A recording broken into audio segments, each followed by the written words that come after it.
நல்லா புரட்டி கொடுங்க. அவளை லேசாக வதக்கிடுங்க.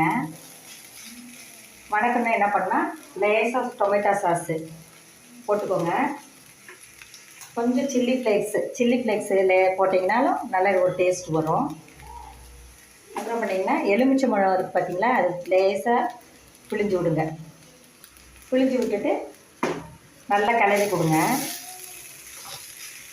உப்பு காரம் எல்லாம் நல்லா ஈக்குவலாக செய்கிற மாதிரி போட்டுக்கோங்க. அவங்கவுங்க டேஸ்ட்டுக்கு தகுந்த மாதிரி நீங்கள் லெமன் புழிஞ்சிக்கலாம். அப்புறமா இந்த பொட்டுக்கடலை மாவு அரைச்சி வச்சுருக்கோம் பார்த்தீங்களா, அதை லேசாக தூவி விட்டிங்கன்னா அது ஒரு டேஸ்ட் வரும்.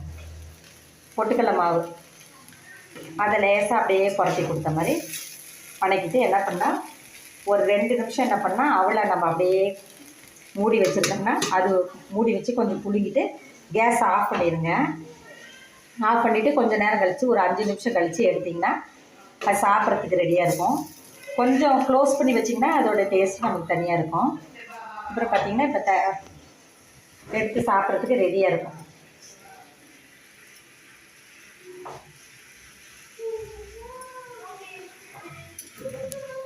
இந்த அவல் உப்புமா பார்த்தீங்கன்னா ஈவினிங் ஸ்நாக்ஸ் குழந்தைங்களுக்கு வந்து ரொம்ப நல்லாயிருக்கும். சாப்பிட்றதுக்கு சத்தான ஆகாரம். கண்டிப்பாக செஞ்சு கொடுங்க. எப்படி இருக்குன்னு ஃபீட்பேக் சொல்லுங்கள். தேங்க்யூ.